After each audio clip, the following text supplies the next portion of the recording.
Dale here, the chapter goddess. I am a mom, author, blogger, freelancer, podcaster, producer, and overall creative. With this show, I really want to focus on creatives and bring their authentic self to life. How are they motivated to pursue their passions? What have been the struggles along the way?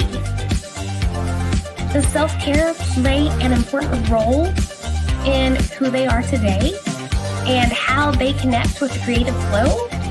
Bringing one's authentic self to the forefront is important in this world that we live in currently.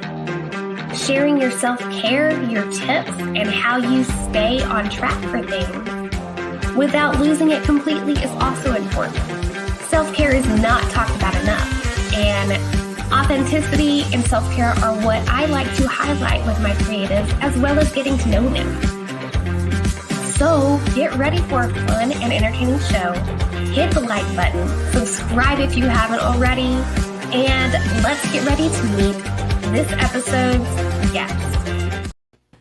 Hey everyone! I hope you're doing good today. I'm excited for today's guest. She's been on the show with me before, but not live. So we get to have fun and catch up. And I'm also kind of excited because we're slowly moving into fall weather. And I soon get to wear the sweater like I did in that intro. And I'm excited because it's like my favorite. It's really soft.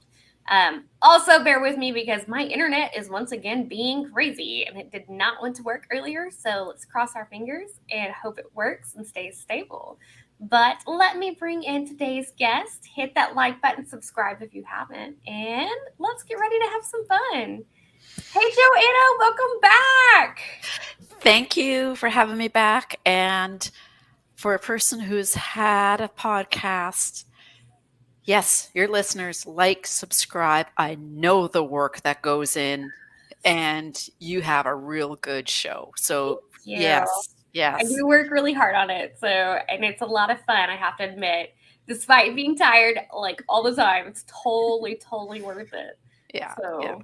But the last time we chatted, you were getting ready to go kind of like on a research weekend and sit in on kind of like listening into a trial for your books.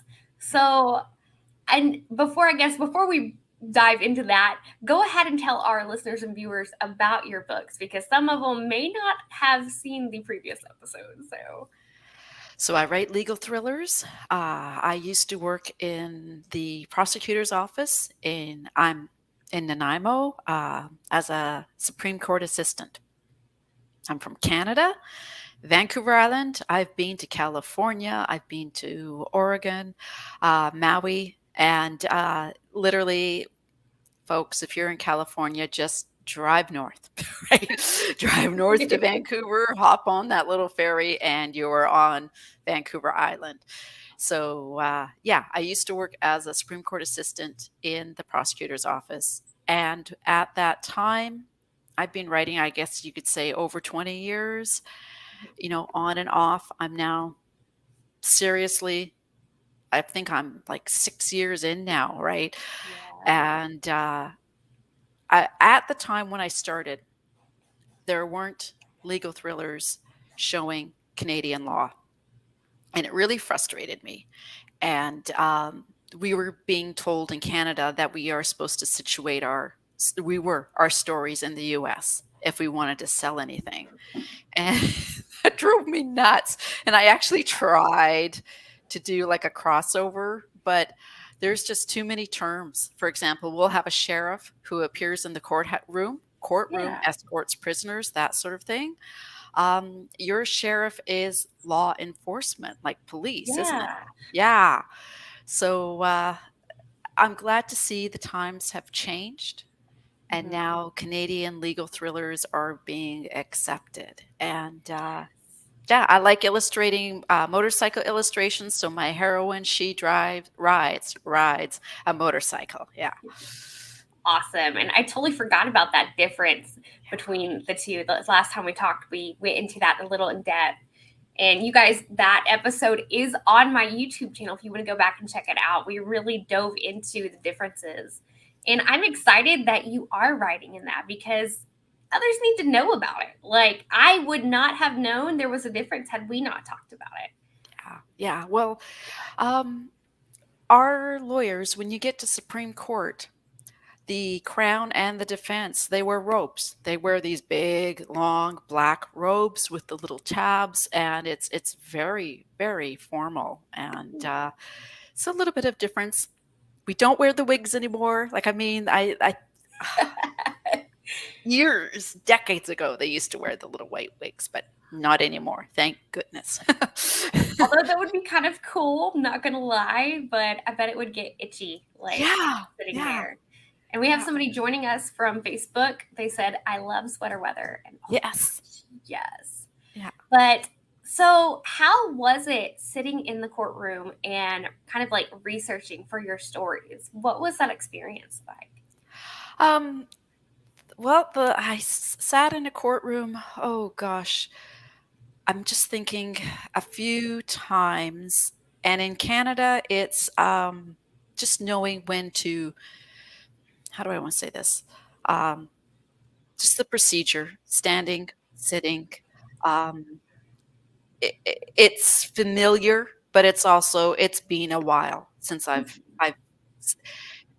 sat in a courtroom. So the law has changed, and I'm glad I have a prosecutor who looks over my manuscript, because it takes you, for example, Spy Girls. It has the longest book for me, longest time to write that book. And within that 2 years, the prosecutor who reviewed my book wrote in there, oh, there was a change, an amendment made to this law. It's no longer called, I'm going to use the example.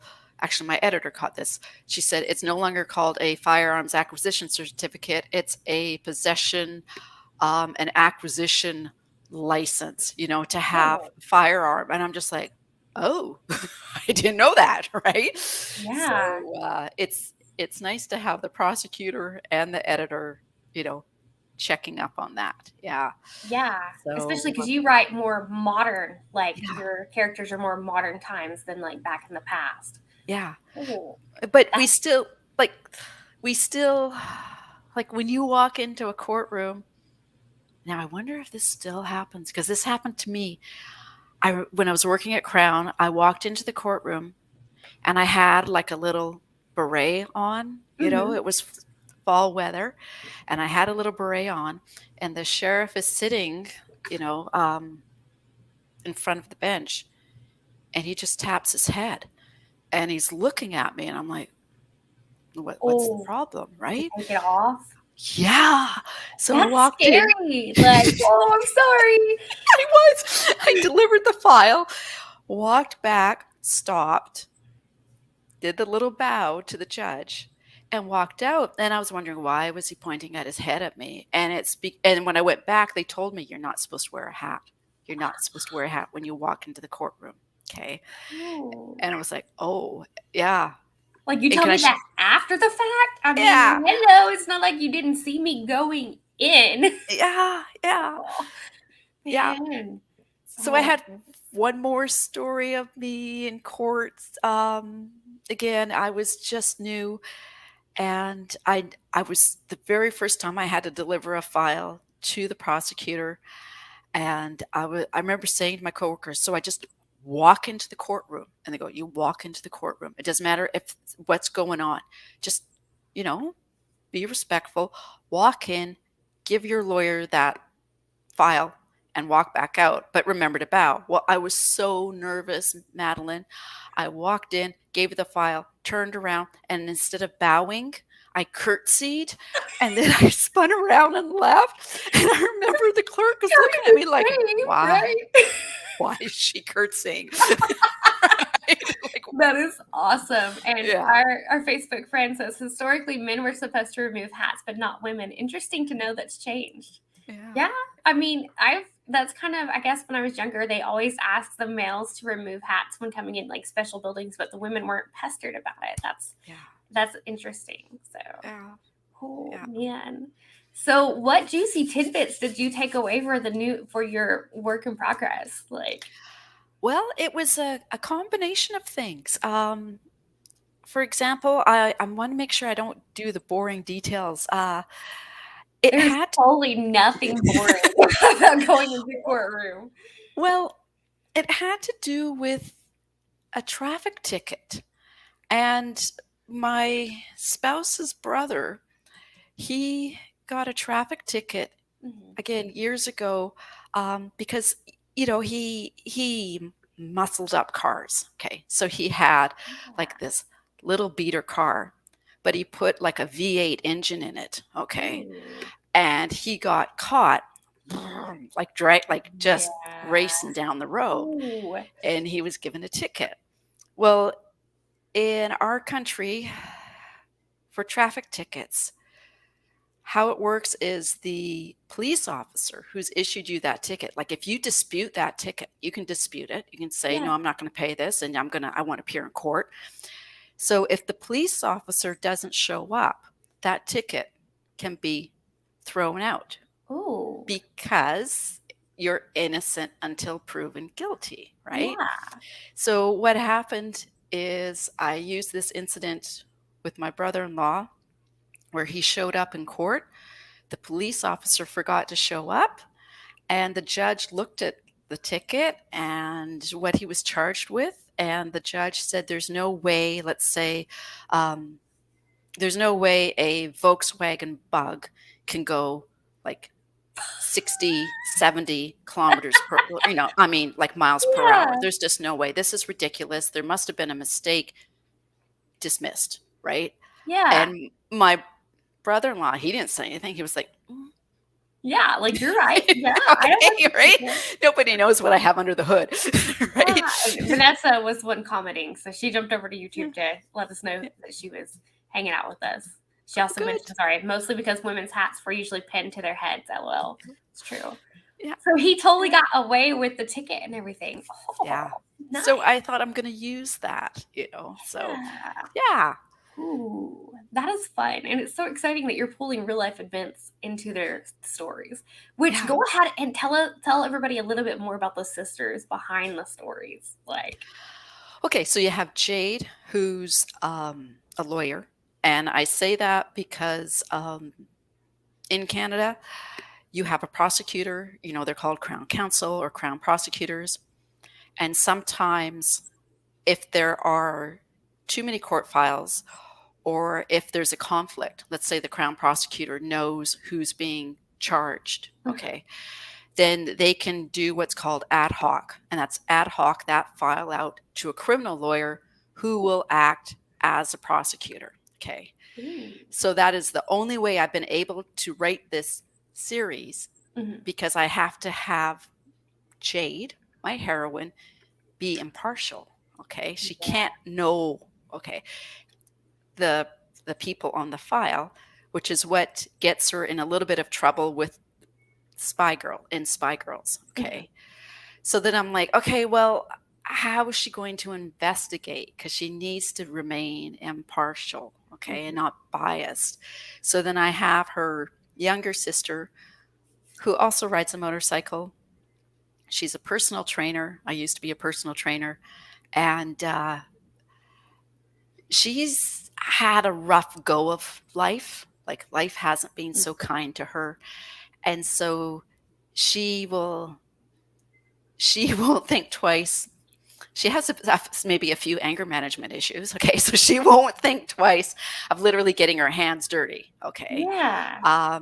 She has her own motorcycle gang, and it's a group of women who they get together, and there have been a few times when, like I remember in the Unraveling, the first book, where Jade is running for her life. And when she looks down the street, she sees this single orange headlight coming down the road. And then she sees a bunch of headlights like fan out. And she realizes it's her sister and the motorcycle gang coming to save her, right? So that was such a cool scene to write, because I had the visual of single motorcycle light and then, So they have their differences, but they're there for each other. Yeah. That's awesome. Just visualizing that scene, like, yeah, that warms my heart. So Yeah. sisters stick together. Yeah. So Spy Girl is your current work in progress, right? It is actually, it's just about end of this week. It should be up on Amazon for pre-orders, Ooh. and then it will be physically launched in March 2024. So Nice. but the crazy thing is I have been working on this for so long. It's like, let it go. You gotta let it go, right? Yeah. So It's hard to do that because you get to the point you've been working on it so long. It's just like, okay, here comes the anxiety. Like, okay, it's time to just like release it. It's like, I don't want to, but I need to. And it just, yes. Well, you're an author. Do you find it's almost like the longer you hold on to it, the more critical you get and the harder it is to let go? Yes. Oh my gosh. Yes. And then I'm even harder, like a couple months down the road, going back through it. I'm just like, oh, this is not. And it's professionally edited and everything. And I'm just like, this is it. Like, But I'm like, you know what? We're just going to leave it. Like, people like it. People love it. It doesn't have to be perfect. We're human. As long as they enjoy my story, that's all that matters. And I'm like, just leave it. Just walk away from it. So, but it really is. It is so hard to just let it go. Yeah. That's where I was yesterday. And again, like you said, I kept telling myself, I thought, if you fiddle with this anymore, you are going to cause a mistake, and it's little things like finding that, this is really boring, but finding that you have a line of dialogue and you've forgotten those end quotation marks. And I caught that. And I'm just like, oh my God. Anyways. I guarantee a reader's just going to skip over it. Because that's one thing I've noticed. As an author, you see things the readers don't. Readers, they're so into the story. It's like the words disappear and pictures form on their face. So, I kind of miss that now that I'm an author. But when I'm writing, I do that. There was one page I had repeated words. Like I had repeated 2 words. Like you try not to repeat words too close together. And I remember looking at it and I just thought, Joe, don't you know the word it? You could use the word it right now. And the reader will know exactly what you are talking about. True. Yeah. But it was the thought process in there. So, So with prepping for release day, you say it's coming out in March. What are some of the things you get lined up before the book is actually dropped? Well, that's where I've got to get my head now, because I'm thinking bookmarkers. Okay. I'm thinking also places where I can have a reading, I have a publicist, and I have to give a shout out to Mickey Mickelson of Creative Edge Publicity, because he takes a lot of the hard work, like book reviews, setting up interview. Thank you, Mickey. I was like, I know I've got one somewhere. He does do a good job with you guys. He does. And like he's been really good giving me advice on the release date. And I just got to make sure I have to show up, right? So interviews, bookmarks. And here's a thing. Maybe other people know this. You have publicity and you have marketing. And I'd asked my neighbor who used to work in a magazine for like 20 years. And she was someone I felt comfortable asking silly questions. Yeah. And I said, so what's the difference between publicity and marketing? And she goes, publicity is like your interviews. Okay. Book reviews, all of that. She goes, marketing is like business cards, bookmarks, like almost like the swag type stuff. And I thought, okay, That's but she was the only one I felt comfortable asking because I thought everyone else probably knows. Right? I've never thought of it. So that's actually really good that you've brought that up, because that does kind of have a distinguishing, because ads would fall under marketing too. Yeah. Ooh, Yeah. that's Yeah. I've kind of always grouped it together, but it really is kind of like its own thing. That's Yeah. interesting that you bring that up. I'm gonna have to that could totally lead into more of a talk. Yeah. So you've got both of those set up. You've got the marketing, or you're still working on the marketing, the swag and everything, and Yeah. Mickey's helping you get lined up with interviews. Ooh. Yeah. And I'm What are your, thinking, Mhm. go ahead. Go and ahead. I'm thinking like with marketing, I have one motorcycle illustration Mm-hmm. that to me symbolizes and just that's jade. Okay. And Yeah. I asked, it's based off a real person. Mm-hmm. So I'm on Instagram, and this motorcyclist, she is from the UK, and I follow her, and she posted a photo of herself on a bike. And Yeah. I looked at it and I just thought, that's jade. And Oh. it took, I don't know how many, 3 years of seeing different women on motorcycles. And when I saw that, I thought, that's her. That's her, like Oh. you could see a bit of her hair, Yeah.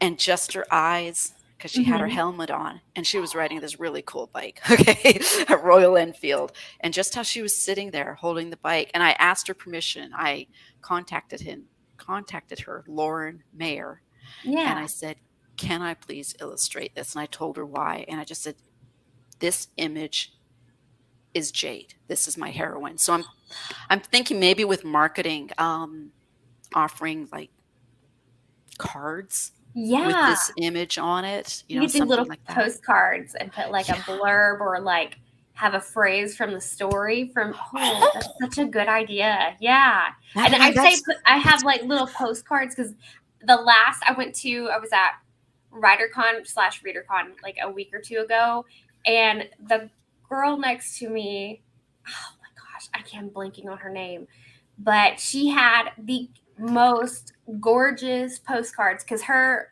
book also featured girls on motorcycles too. And I was like, I need to do something like that. Like, these look really good. Like, she had a huge motorcycle image on the front, and then the like series on the back. It was like, this is gorgeous. And if I had it close, I would show you.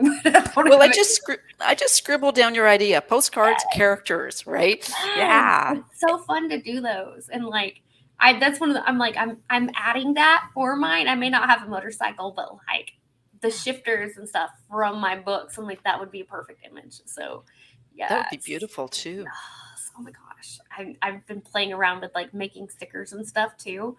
But yeah, there's a swag idea for you. Like, Yeah. you could also do the image on like bookmarks and stuff. So Yeah. yes. Yeah.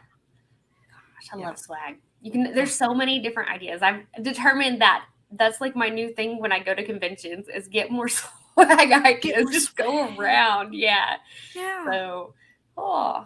Definitely. I'm writing that down again. I'm here. Yes, Writing you're it good. down. No, go for it. Like, it's part of like being in the author community. We share those ideas and everything. So let's Yeah. definitely take it and do it, because it would be great with that image. It just would be perfect. So, because then you could have like the perfect image of Jade and like a little blurb or whatever, and you could do different blurbs or different Yeah. like quotes from the book. So Yeah. Cool. Okay. Yeah. really, yes. So with this novel getting ready to drop and everything, do you have another one kind of percolating back here to continue on her story? Yes. And I've been working on a book trailer, and I may get some help on it. And, as much each book is a standalone, but Spy Girls is definitely like a lead up to where the next book starts. Okay. Ooh, yes. And I'm at a point now where I feel, so I have like, I think it's 150 pages of the next book. Incredibly rough draft, which no one is going to see except me until I work on it. Yeah. But I feel at the moment comfortable to take a bit of a break from her story, and I've actually started reacquainting myself with a time travel. I guess Ooh, you'd call an urban fantasy, yeah. time travel, Ooh, um, which I've been wanting to write for like the last 3 years, yeah. and I have 120 pages of that. Nice. Yeah, and so it's it's been weird, Madeline, like just kind of trying to get into another character's head, Yeah. and I know what she's gone through, but it's still, finding her groove. You must find Yeah. that, Yeah. right? It's like a change of pace. Has Yeah. it been kind of somewhat refreshing getting out of one character and moving into the other? Yeah. Oh. And yesterday when I was out walking the dogs, I just because of some things I'm going through, Hmm. just this line of like inner dialogue zapped through my head, and I thought, I got to write this down. Okay, this will work. This will only work for the time travel novel, Yeah. and yeah, and so it's it's getting there. The gears are slowly changing over, Yeah. right? Oh, and it's also a huge jump because they're two like completely different genres. So you have to have a completely different mindset for like Yeah. the urban fantasy versus the thriller stuff. So that's really exciting that you're getting that though. So, Well, and she's going back in time, mhm. and I keep telling myself, what made this story exciting for you? Okay, and there's this relationship that happens in, it's actually 1976, and that's the exciting part. And I thought, Ooh. okay, this is where it's almost like I'm thinking, this is where your strength in this story is. So Mhm.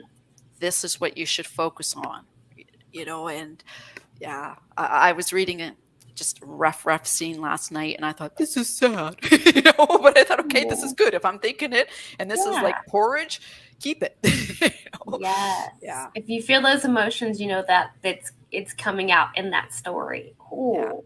yeah. So, yes. So tell me more about the time travel like stuff. Who's the character? So the character, she's a nurse. She's actually a nurse, and she's had a rough go. She lost her dog in her recent divorce.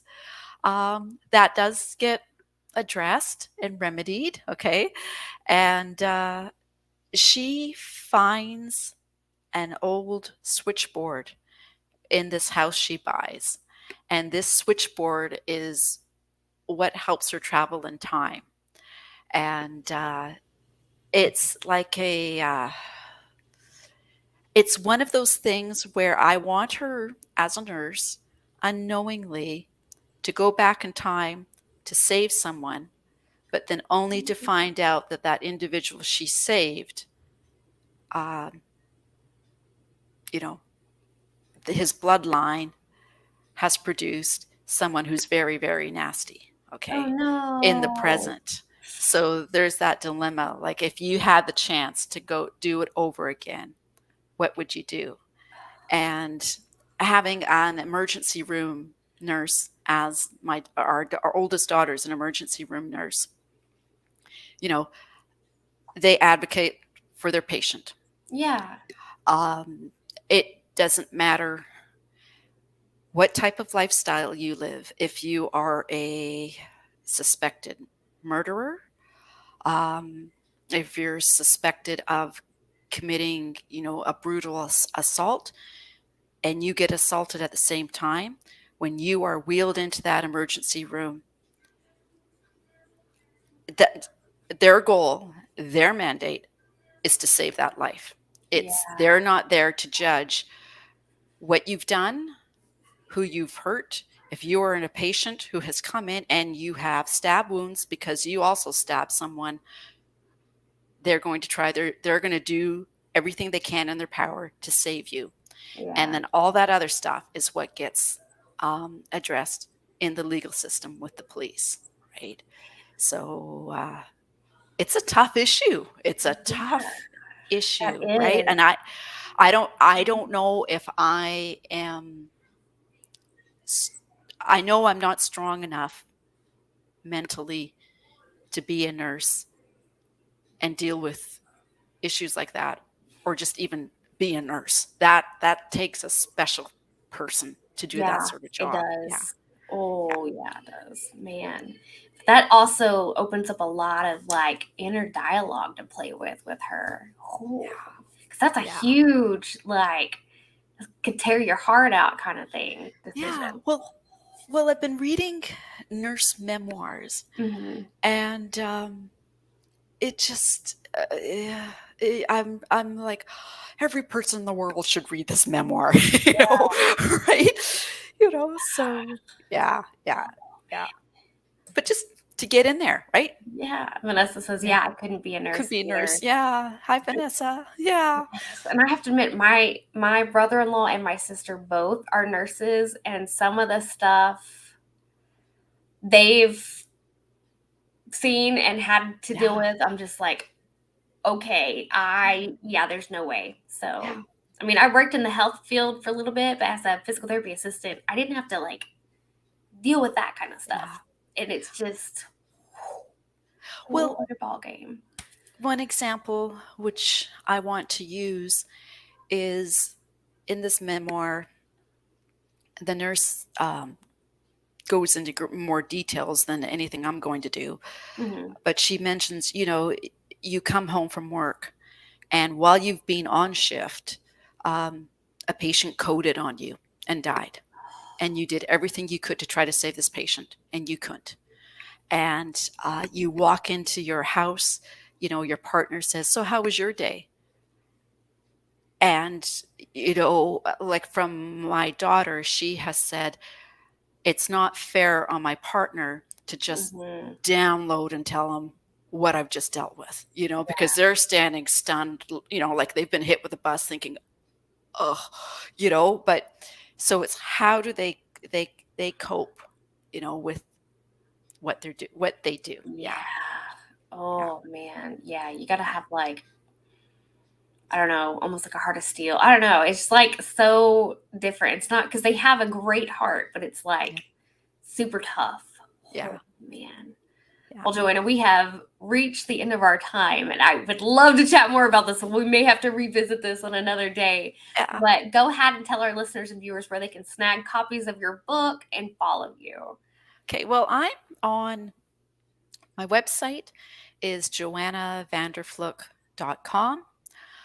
I am on Instagram quite a bit, and that's just Joanna Vander Vlugt, _author-art. I'm on Substack, Joanna Vander Vlugt, and I'm just launching a magazine.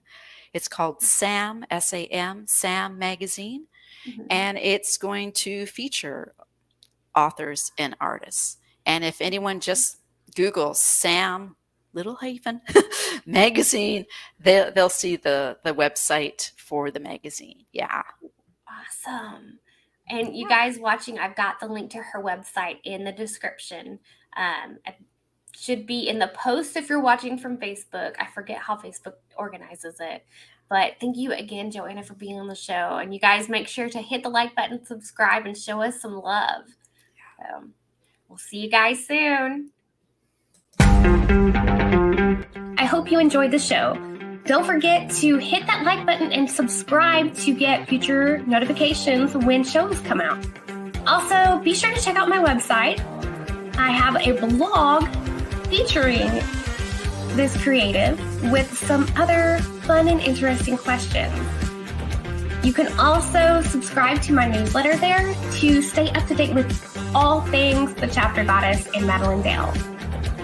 Once again, thanks for watching and have a great rest of the day.